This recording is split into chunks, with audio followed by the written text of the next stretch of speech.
اور میں حیران ہوں صحیح بخاری اور صحیح مسلم کی روایت پہ سیدنا عبداللہ بن عباس ان کے شاگرد ہیں عطا، ایک دن اپنے شاگرد سے کہتے ہیں بیٹا میں آپ کو جنتی عورت دکھاؤں؟ کہتے کہاں ہے؟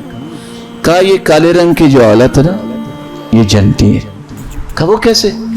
کہا یہ اللہ کے رسول کے پاس آئی تھی، اس کو ایپیلیپس کی تکلیف تھی، مرگی کا دورہ پڑتا پتہ ہی نہیں رہتا تھا، آ کے کہتی ہیں یا رسول اللہ صلی اللہ علیہ وسلم مجھے یہ تکلیف ہے، انی اسرع، میں پچھاڑی جاتی ہوں، دعا کر دیجئے مجھ سے بیماری برداشت نہیں ہوتی۔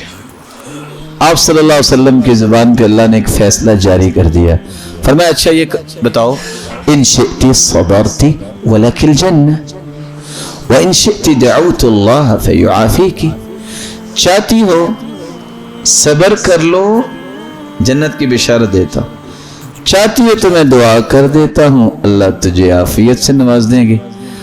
کتنی عقل مند عورت تھی، اس نے دو کو لمحے سوچا، ڈیسیژن کیا لیا آنن فانن کہ اگر صحت مل بھی گئی پھر بھی تو موت ہی ہے نا، لیکن یہ کیا پتا جنت ہے کہ جہنم ہے، یہ جنت کی بشارت اویل کروں گا۔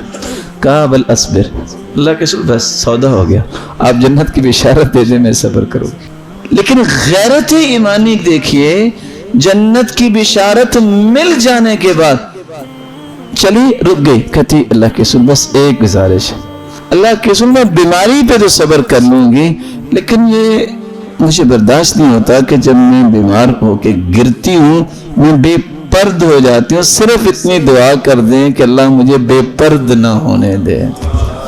مجھے ایک سوال کا جواب دیجئے میرے بھائیو، صحیح بخاری صحیح مسلم کی روایت ہے، جب جنت کی بشارت مل گئی اب کسی عمل کی فکر کی ضرورت ہے؟ بھلا کس نے یہ خوشخبری سنائی ہے؟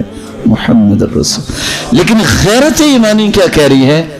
اللہ کے رسول بیماری پہ تو صبر ہو سکتا ہے لیکن بے پردہ نہیں رہ سکتا، اس پہ میں صبر نہیں کر سکتی، یہ دعا کر دیجئے۔ اللہ کے رسول نے دعا کر دی، بیماری بھی جاتی رہی اور جنت کی خوشخبری بھی لینے